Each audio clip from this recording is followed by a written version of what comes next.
Good evening, dear listener, and welcome softly back to the sleepy story. Tonight, we step away from the noise of expectations, the pressure of comparison, and the endless desire to be understood by everyone around us.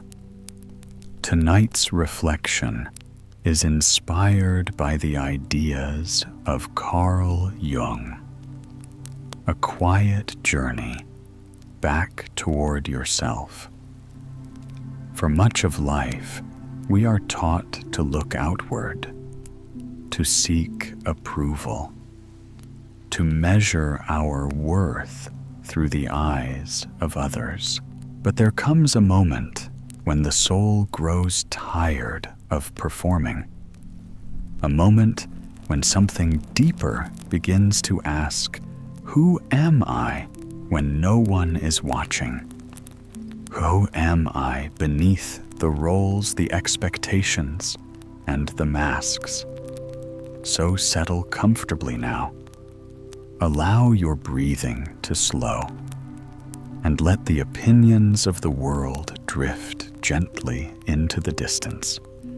Together, let us explore the path back to your own center. Focus only on yourself and forget about everyone else. Have you ever noticed that you are no longer truly living, but constantly observing yourself through the eyes of others? Sometimes it is just a very subtle feeling. You think carefully before you speak. Adjust your emotions to be appropriate. Weigh every choice to see whether it will be accepted or not.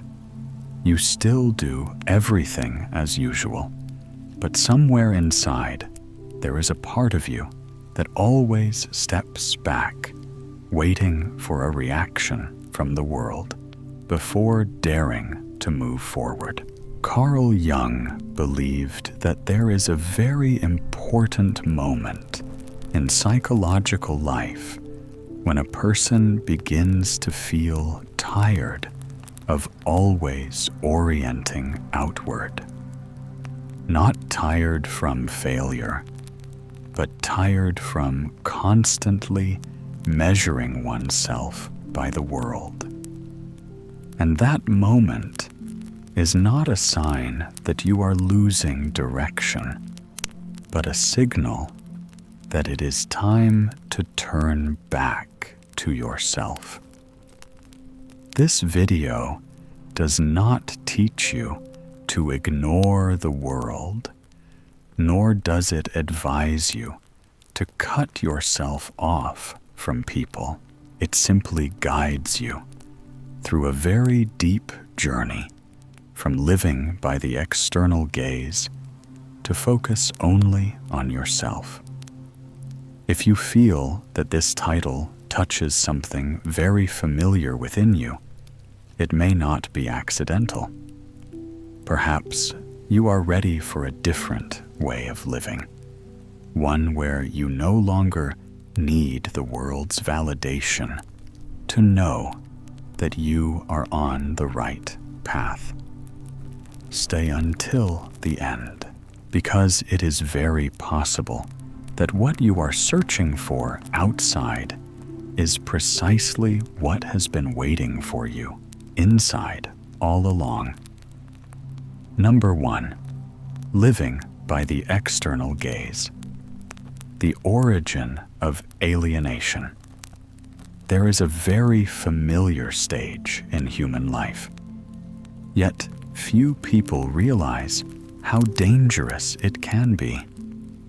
It is the moment when you begin to feel that your worth rises and falls according to other people's eyes. A compliment lifts your mood for the entire day.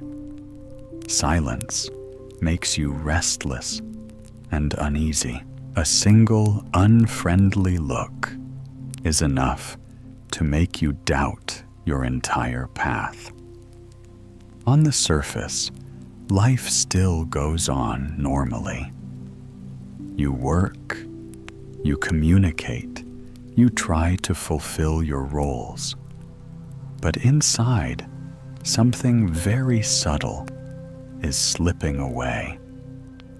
Your inner center no longer resides within you.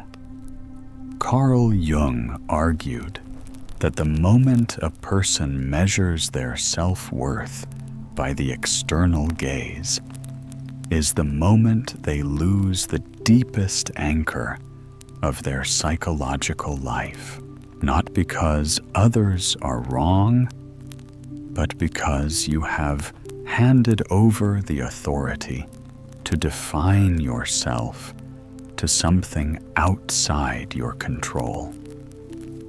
At that point, inner life is no longer guided by the self, but is controlled by collective signals, looks, reactions, social standards. You no longer ask, "Is this right for me?" but instead ask, "Will this be accepted?" Jung did not view the desire for recognition as a moral flaw.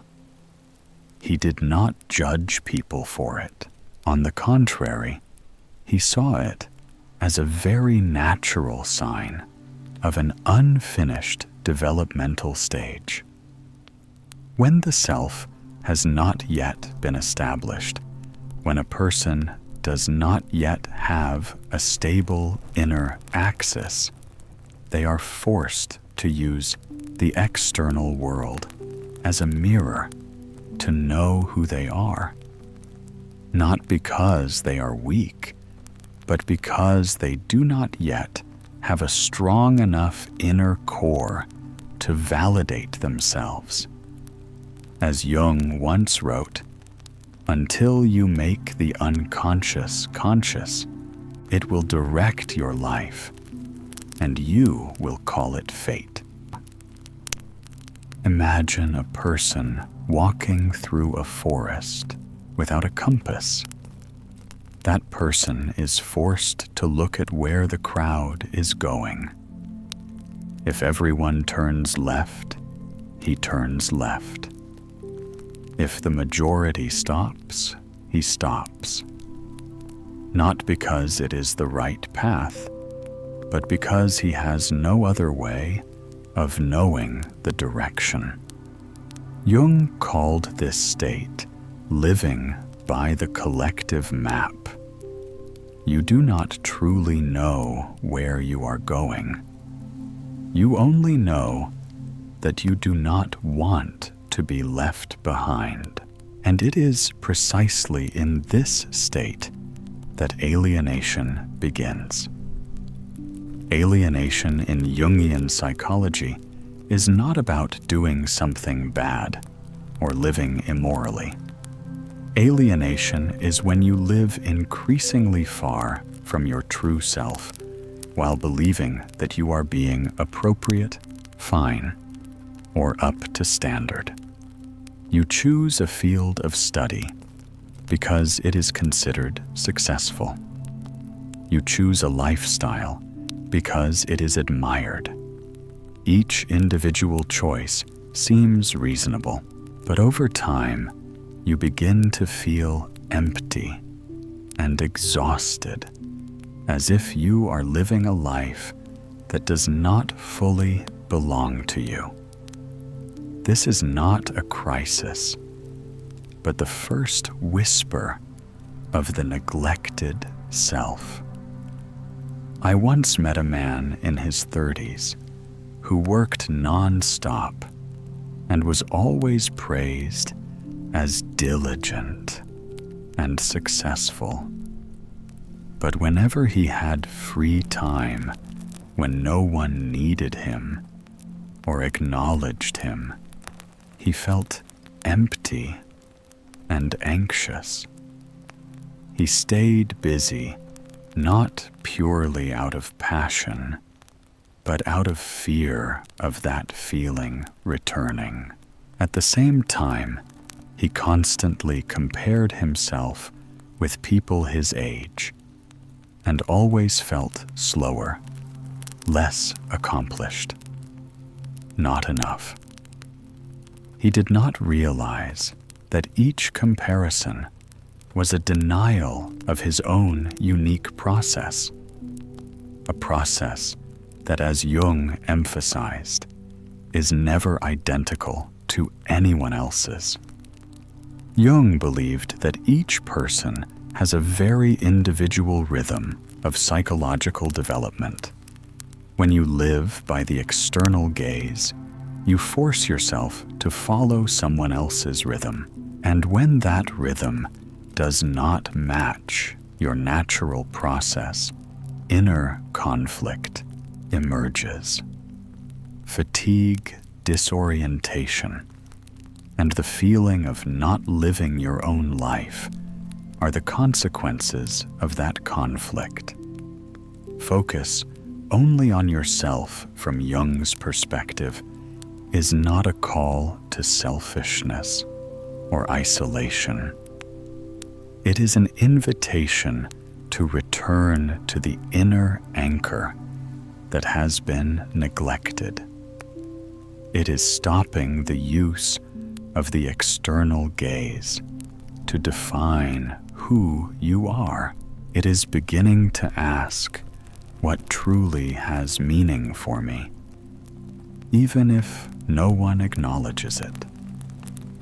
When you begin to ask these questions, you are preparing to step out of the collective map and find your own compass. And the moment you suddenly realize that you have lived too long through the eyes of others, that is not a collapse, but a very gentle call from within, a reminder that it is time to stop, return, and listen to what truly wants to live through you. Number 2, persona, the cost of wanting to be accepted. There is a very subtle moment when you begin to realize that you have lived too long through the eyes of others. And at that very moment, a quiet question arises. So, who exactly has been living in my place all these years?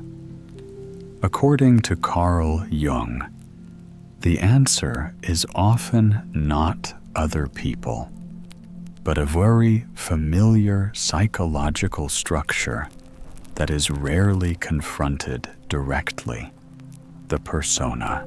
This is the social mask we learn to wear from a very early age in order to adapt to be accepted and to avoid being excluded from the group. The persona was not created to harm us.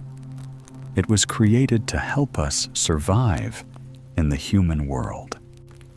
The problem begins when we forget that it is only a role and start believing that it is who we truly are. Jung emphasized that the persona was never meant to carry meaning in life. It is a tool, not the essence. When you begin to seek life's meaning, a sense of existence and inner security through that mask, a very deep misalignment occurs. You no longer live from the inside out, but live to maintain an external image. And the tighter you cling to that image, the farther you drift from yourself. The fear of being judged is what gradually turns the persona from a tool into a prison. At first, You simply want to avoid trouble, avoid conflict, avoid being judged. You adjust your words to be tactful, suppress emotions to be appropriate. Choose a safe way of living so as not to disappoint anyone. But over time, you begin to feel that you are no longer allowed to deviate from that role. Every divergent thought creates anxiety. The persona no longer protects you from the world. It protects the world from your true self. Jung warned very clearly about this when he wrote, "The persona is that which in reality one is not, but which oneself, as well as others, think one is." When you fully identify with the persona, you begin to live for an image rather than for inner truth. From there, a very subtle form of addiction emerges. Addiction to recognition. You need praise to feel okay. Positive feedback to believe that you are right, not because you are selfish or shallow, but because you have placed your sense of worth into the mask rather than into the self. A friend of mine works in a creative environment and is always described as pleasant professional and a perfect fit. She knows exactly what to say in meetings, what to post on social media, and what image to present so as not to make anyone uncomfortable. But in a very private conversation, she admitted that she no longer knows what she truly enjoys. Every time she wants to do something different, she immediately hears a series of questions in her head. Will others find it strange? Will they be disappointed? Will they judge me? She is not living badly, but she has lived too long within the persona and has lost the feeling of living authentically. Her anxiety does not come from failure, but from having no place left to take the mask off. Focus only on yourself. In this context does not mean rebellion or abandoning all social roles. Jung did not encourage blind destruction. Focusing on yourself here means beginning to recognize what is persona and what is self. It means daring to see that certain aspects of how you live exist only to be accepted, not because they arise from inner truth. And when you begin to loosen the persona even slightly, anxiety appears, because you are leaving a long, familiar zone of safety. But Jung believed that this anxiety is not a sign that you are going the wrong way, but a sign that you are touching truth. Each time you do not perform perfectly or fail to maintain the old image, you feel uneasy. But alongside that unease, another feeling begins to form. Lighter, more real, more alive. You do not need to remove the persona all at once. What Jung suggested was not to destroy all social roles, but to stop allowing the mask to govern your inner life. When you begin to focus on yourself, you learn to listen to your inner response before considering others' reactions, to allow yourself not to be recognized in small moments in order to preserve inner honesty. And from that gradual withdrawal of attention from the outer world, a quiet yet profound rebalancing begins to take place. If while watching this, you suddenly realize that you have lived very correctly, but not truly lived, that may not be a coincidence. Leave a comment sharing your story. It does not need to be perfect or fully explained. Just a fragment of truth you have carried for a long time.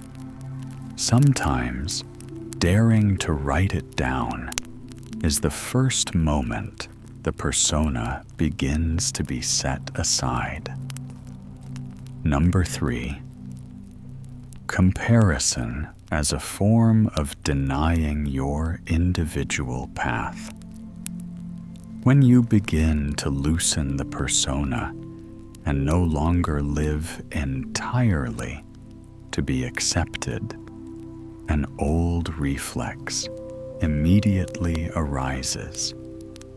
You look sideways. You observe whether others are moving faster or slower, what they have achieved, where they are on the path of life. And very often, you fall into comparison without realizing it.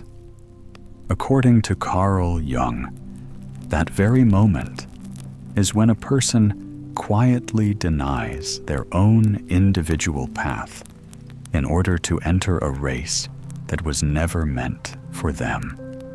Jung asserted that no two psychological development processes are the same. Each person carries a unique, unconscious structure and rhythm of maturation. Society, however, does not operate by that logic. It creates shared timelines. By a certain age, you should be successful. By a certain age, you should be stable. By a certain age, you should have arrived. When you measure your life by those milestones, you stop listening to your inner process and begin forcing yourself to follow a collective schedule. Jung did not call this motivation, but misdirection. Comparison from a Jungian perspective is not simply jealousy or insecurity. It is a much deeper psychological act. You are denying your own individuation process. Individuation is the path each individual must walk to become themselves, not a successful version of someone else. But every time you look at others and conclude, I am slower, I am behind, I am not enough, you are unconsciously declaring your own path invalid simply because it does not resemble someone else's. This is a very subtle form of self-betrayal. Imagine someone running in a crowded race. At first, he only wanted to reach his own destination. But when he hears the footsteps around him, he begins to speed up, change direction, even stray from his original route just to avoid falling behind. Eventually, he collapses from exhaustion in a place that is not his destination. Comparison works the same way. When you live within a race, you expend energy on speed, while what you need most is direction. In a Jungian therapy session, a man once shared that for many years he felt he was behind his friends. They had status, wealth, stable families, while he constantly changed direction, jobs, and goals. Each reunion left him feeling like a failure, as if he had missed something essential.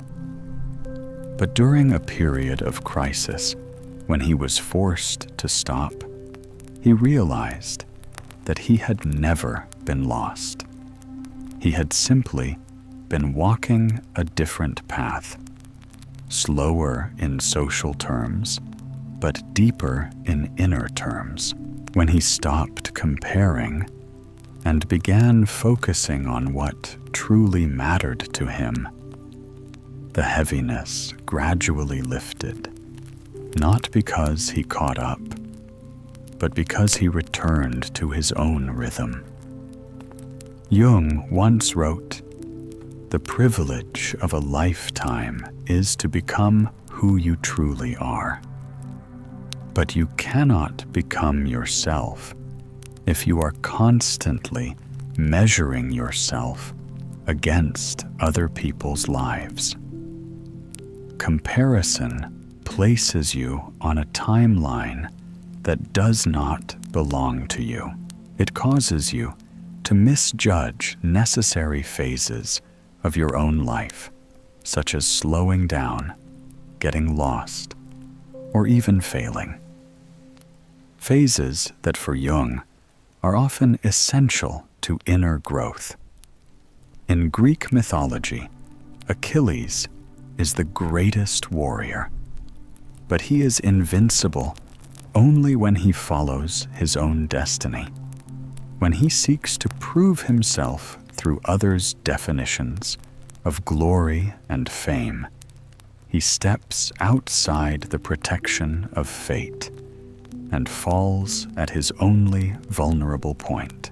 Through a Jungian lens, this is the image of a person abandoning their individual path to chase a collective image of success. And the price is always high.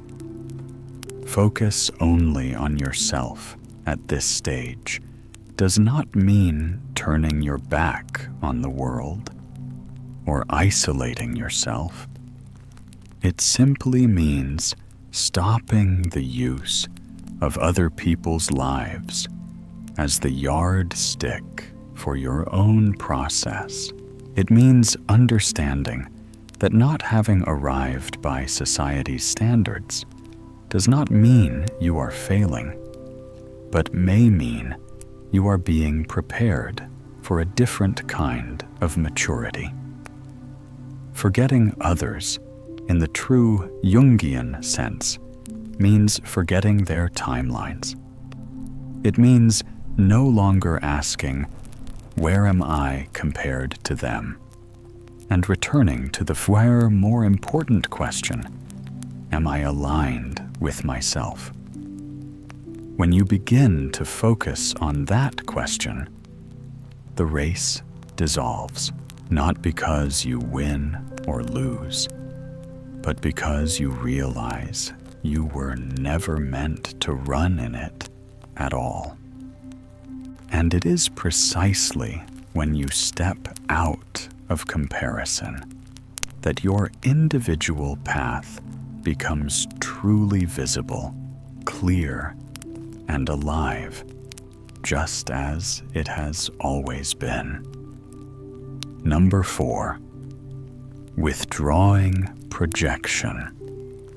Who is really judging you? There is a very particular moment that occurs after you have moved beyond comparison and begun to question collective standards. It is when you realize that you are no longer chasing anyone, Yet the fear of being judged has not disappeared. You are no longer openly competing or comparing achievements, but a look, an ambiguous comment, or even silence can still make you feel scrutinized. According to Carl Jung, this is not a contradiction. It is a sign that you are standing at a deeper layer of the journey back to yourself, the layer where projection has not yet been withdrawn. Jung believed that most obsessions with being judged by others do not originate in the external world, but in unacknowledged aspects of one's inner life. He called this projection the act of unconsciously attributing inner material to others. When a feeling or self-image is too difficult to accept, the psyche assigns it to someone else. We believe they are thinking about us, judging us, when in reality, it is the voice of our own inner shadow. Jung wrote, "Everything that irritates us about others can lead us to an understanding of ourselves." The fear of being judged operates through the same mechanism. You may believe that others are being harsh toward you. But look more closely. Who is it that does not allow you to make mistakes? Who is constantly whispering that you are not good enough, not fast enough, not correct enough? Very often, it is not anyone outside, but a part of you, the shadow, the repressed and denied aspect of the psyche. When the shadow is not acknowledged, it does not disappear, but continues to influence how you interpret the world. Let me tell you about a woman who was constantly worried that her colleagues did not respect her. She felt that every question carried doubt, and every piece of feedback was criticism. But when she began to work deeply with herself, she realized that within her lived a strong belief: I am not good enough. That belief had never been spoken aloud, yet it was always present. And because she could not accept it as something that needed healing, she unconsciously projected it outward, believing that others were thinking it for her. When she began to confront her own self-doubt, something strange happened. The outside world seemed less judgmental, not because others changed, but because the projection was withdrawn.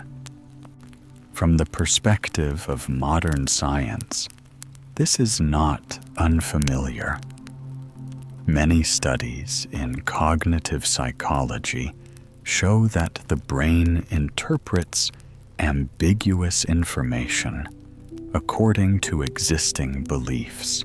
If you carry a schema of "I am easily judged," you become hypersensitive to looks, tones, or unclear signals, and the brain automatically fills in the gaps with negative interpretations. Jung described this phenomenon long before contemporary research. The world you fear often mirrors what you have not yet dared to face within yourself. When you begin to integrate the shadow, allowing yourself to see and dialogue with the parts that were once denied. A crucial shift occurs. External voices lose their power, not because you become indifferent, but because you no longer need others to carry your unresolved inner conflicts. You can hear criticism without collapsing and face disagreement without feeling threatened, because you have taken responsibility for your own inner world.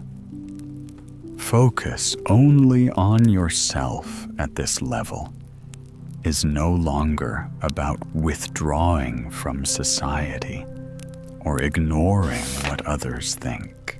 It is the act of reclaiming the psychological energy you have unconsciously given to the world.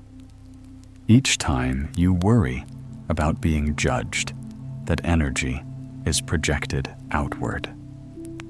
When you turn back and ask, which part of me is saying this? You bring that energy back inside. Jung saw this as the transition from living in reaction to the world to living in dialogue with oneself. Forgetting others in this context does not mean denying their existence, but stopping the use of them as mirrors for unresolved inner conflicts. When you no longer need the world to carry what you have not yet accepted, the world becomes more neutral and less threatening. And in that silence, a new kind of freedom emerges. When rejection is withdrawn, you stop asking, "Who is judging me?" and begin asking what within me wants to be seen. And the moment you dare to stay with that question, you take a very deep step on the path back to yourself. And if in the final silence you realize that you no longer want to ask, "Who is looking at me?" but instead begin to ask, "What within me is being reflected?" Leave a word in the comments. Mirror. Sometimes simply daring to recognize the mirror is enough for the journey to begin shifting. Number 5. Solitude. A necessary condition to encounter the self. At the moment you stop believing that all the eyes around you are focused on you, life suddenly slows down in a very strange way. The noises that once crowded your mind gradually recede, and in that settling silence, you begin to touch a familiar state that has long been avoided. The feeling of solitude. According to Carl Jung, this is not a step backward, but a sign that you are moving closer to your inner center. Jung viewed solitude in a completely different way from the common human fear. For him, solitude does not mean abandonment, lack, or social failure. Solitude is sacred space where the soul can finally speak without being drowned out. He once wrote, "Loneliness does not come from having no people around you, but from being unable to communicate the things that seem important to you." When you have lived too long under the gaze of others, you rarely truly hear what is important to yourself. Therefore, withdrawing from the crowd is not escape, but a necessary condition for inner truth to appear.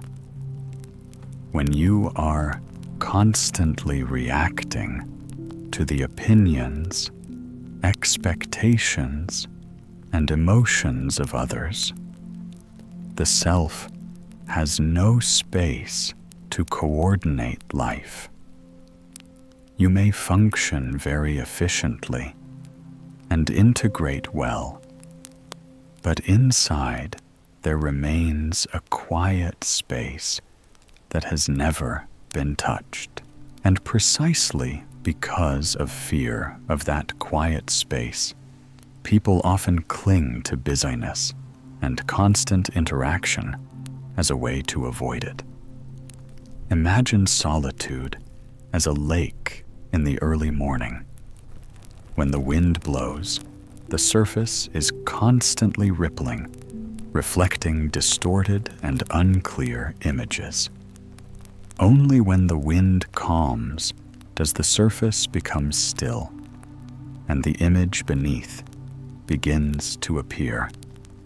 Psychological life is the same.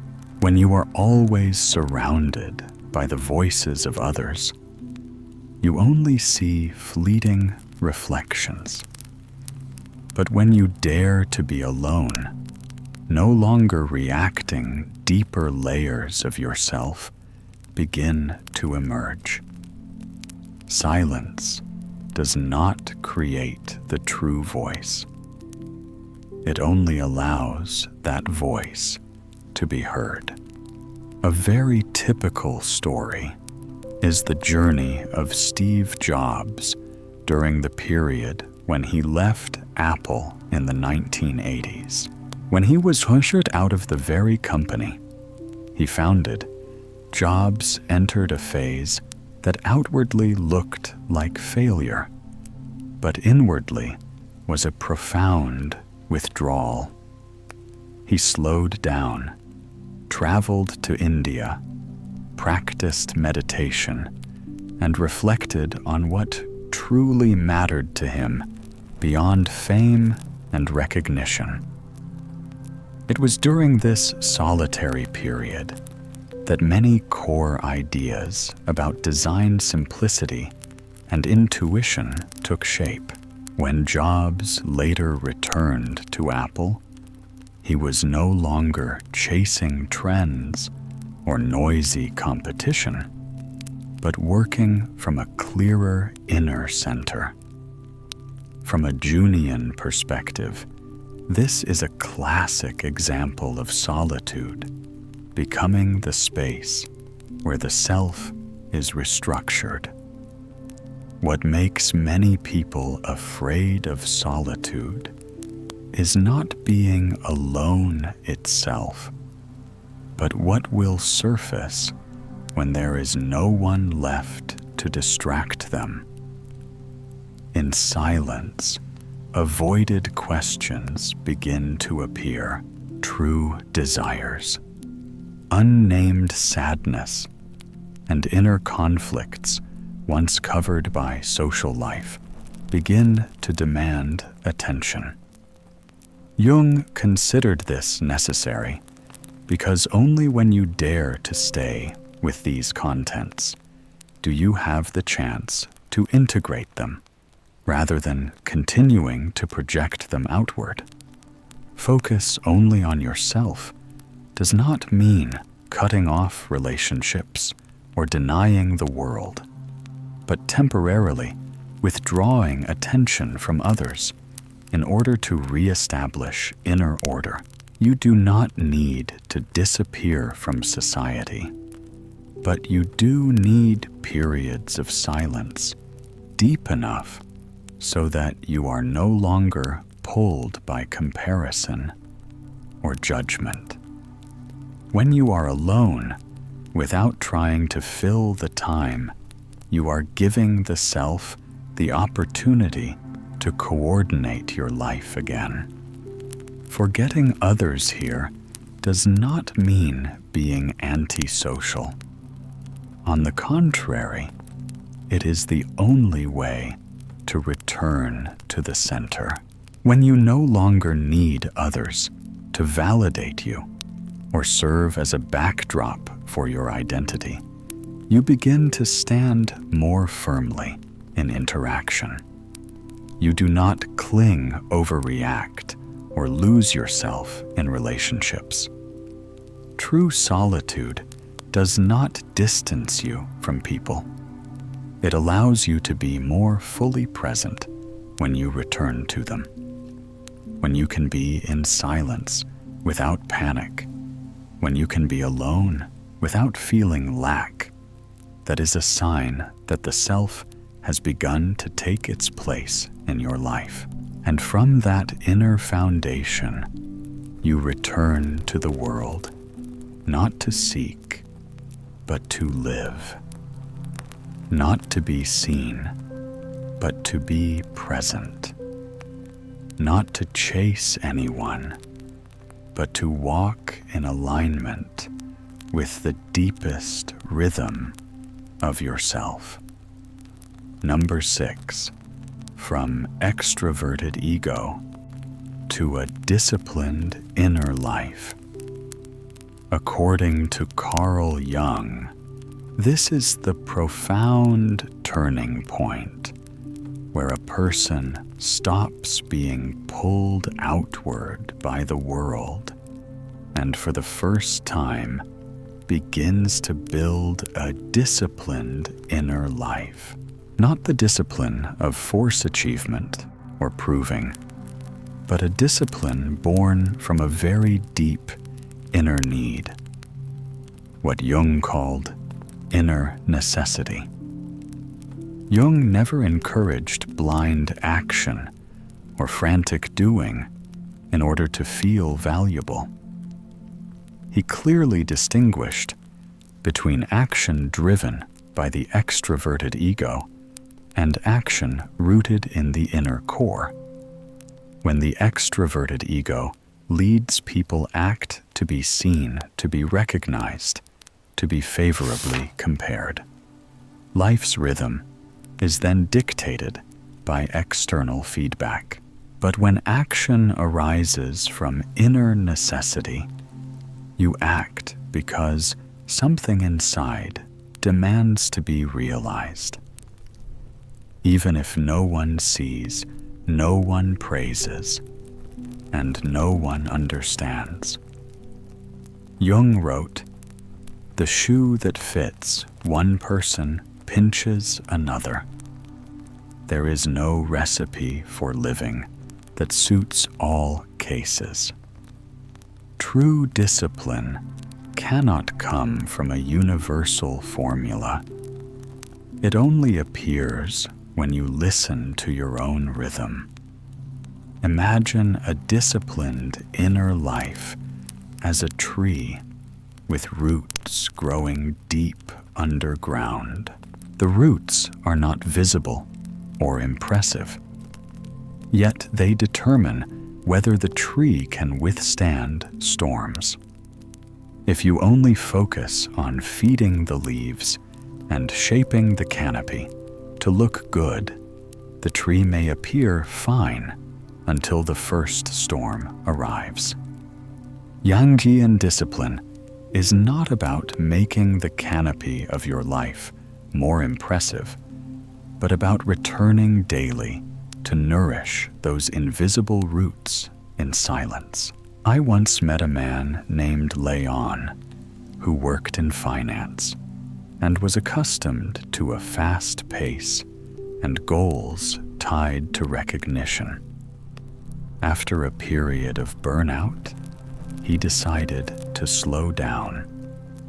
Strangely, he did not rest completely, nor did he launch into a dramatic self-improvement plan.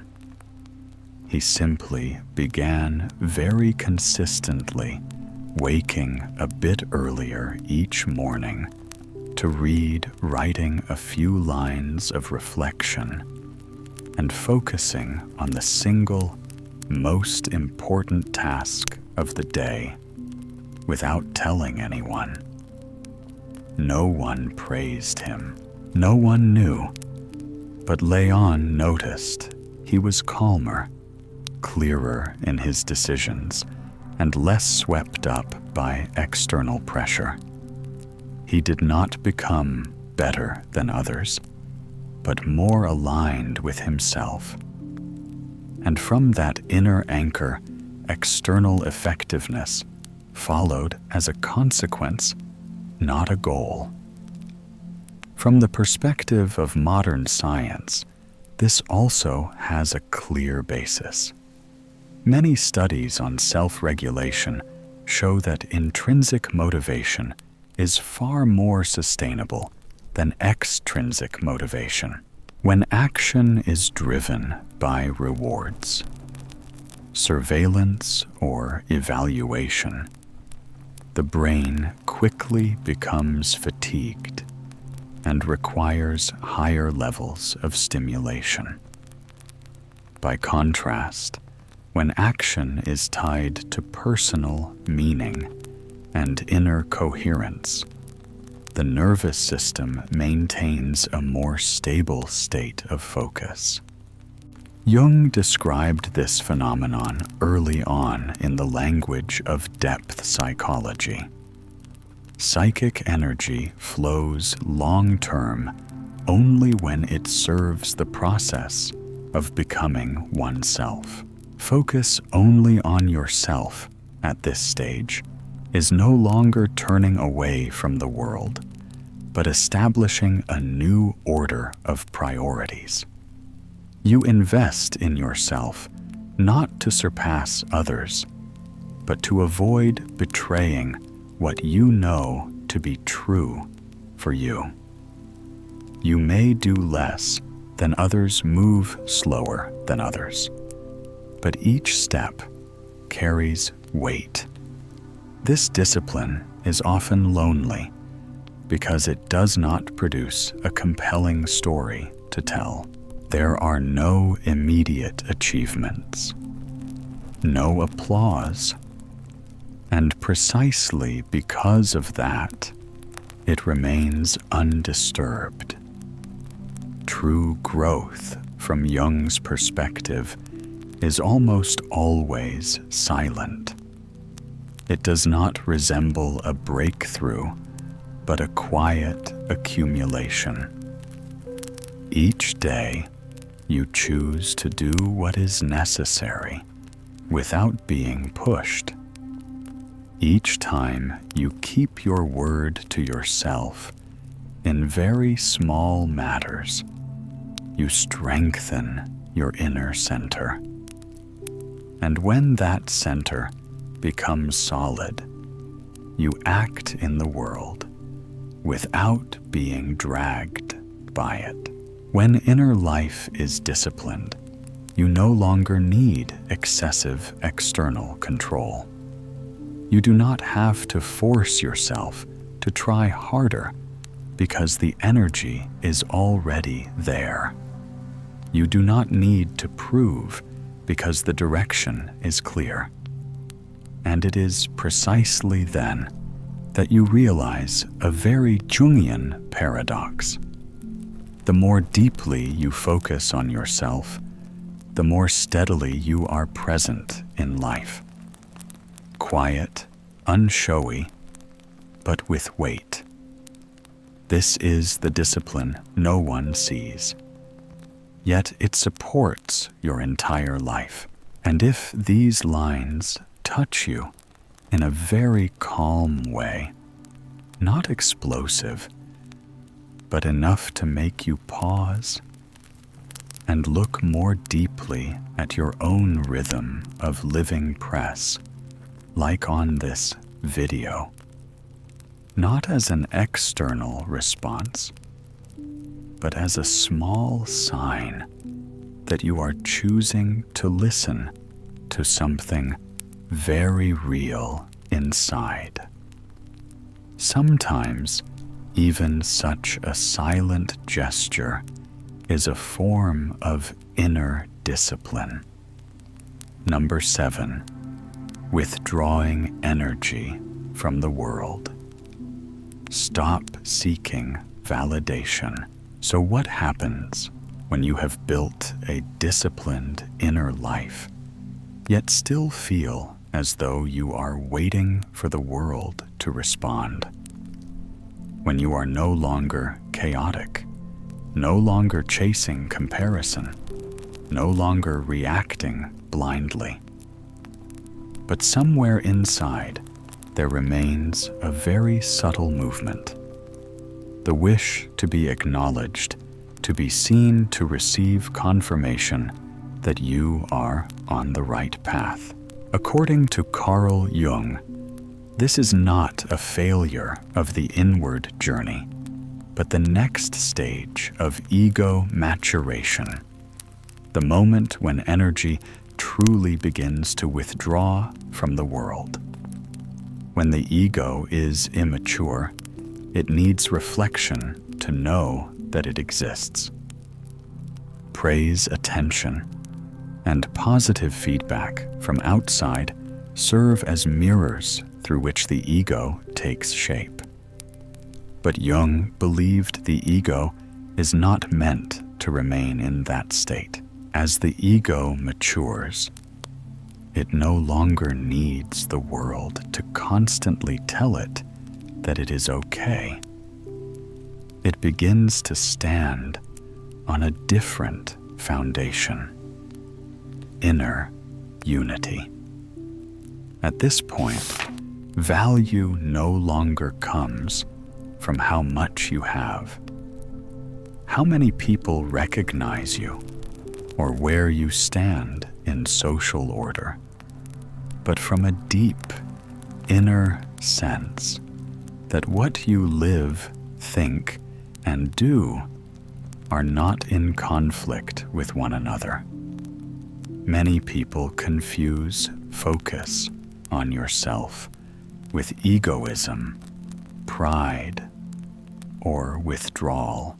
But from a Jungian perspective, withdrawing energy from the world is not turning away from others, but stopping the use of them as a source of your sense of worth.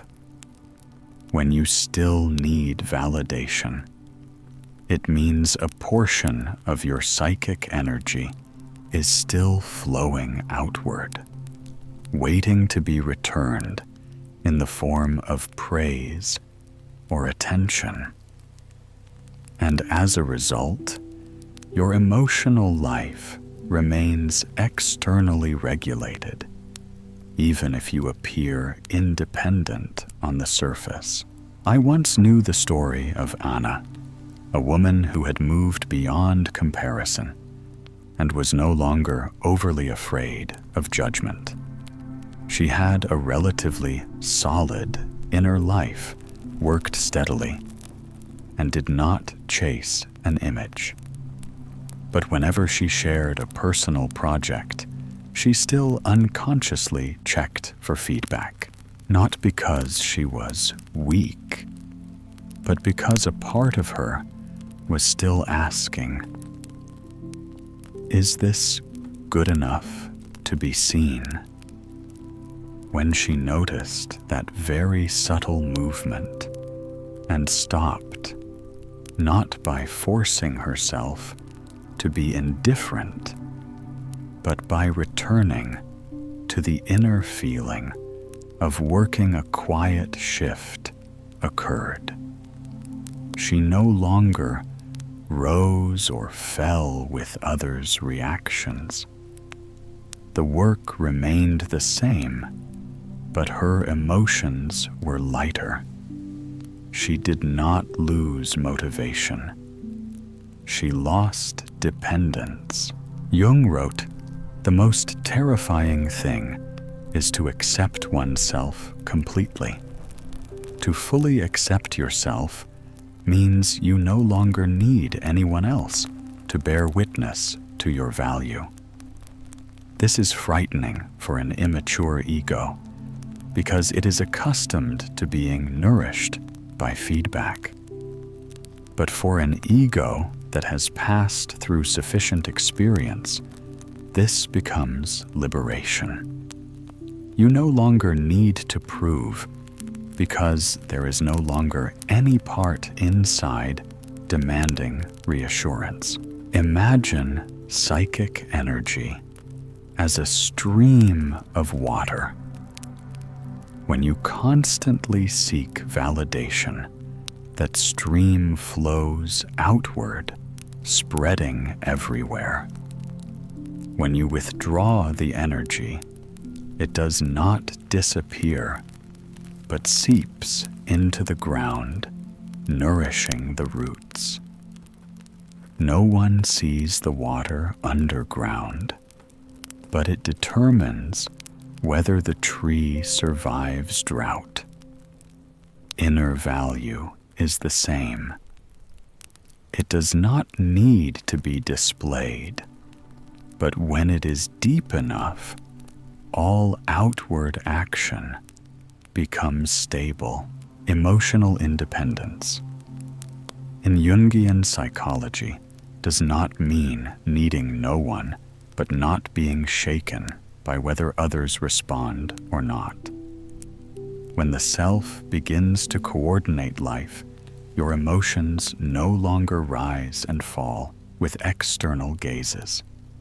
You can receive praise without excessive excitement and criticism without collapse. Not because you are numb, but because the center of regulation has shifted from outside to inside. Focus only on yourself now is no longer an effort. It becomes a natural state. You do not need to try to forget others, because when energy has been withdrawn inward, others naturally lose their influence. You are not concerned with proving you are right, nor do you need anyone to confirm that you are on the right path.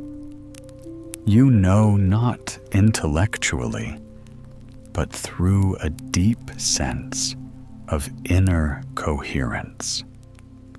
And this is a very particular moment of psychological maturity when you realize you are no longer living to be seen, not to be recognized, but not to betray what you know to be true.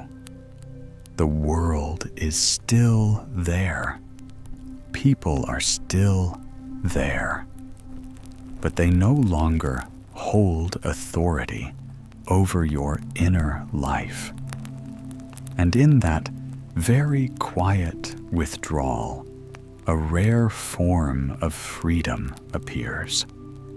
A freedom that does not need to oppose anyone or surpass anyone, because you are no longer standing on the same axis of measurement.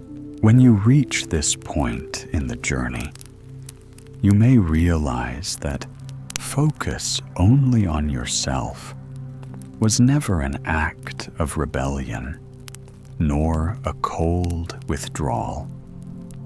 It is a very quiet return, a silent shift of the center of living from outside to inside, no longer needing the world to confirm who you are, no longer needing others' gazes as proof of your value. You begin to stand on a different foundation, inner coherence. From that point, life does not necessarily become easier, but it becomes truer. You no longer have to live about to keep up with anyone, love correctly, to be accepted, or live big, to be seen. You only need to live in alignment with what is moving most deeply within you. And paradoxically, it is precisely when you stop seeking your place in the world that the world no longer has the power to shake you. If this video makes you pause for a moment, or touches a very familiar feeling you have never named, share it with someone who is also tired of living under others' gazes. And if you want to continue the journey into inner life, subscribe to the channel to keep walking with us. Not to become a better version for the world, but to no longer lose yourself within it. And now, dear listener, our reflection is slowly coming to an end. The world outside remains exactly as it is. People will continue to have opinions.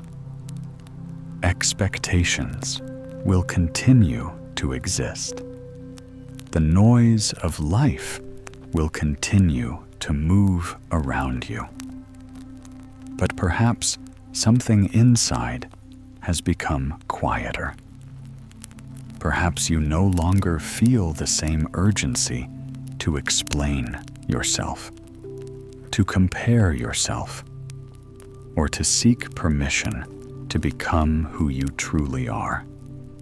There is great peace in returning to your own center, a peace that does not depend upon approval, a peace that does not require recognition, a peace that comes from living in alignment with yourself. So tonight, rest gently. Let the world be the world, and allow yourself to simply be. Thank you for spending this peaceful evening with the Sleepy Story. Until next time, sleep deeply, dream peacefully, and good night.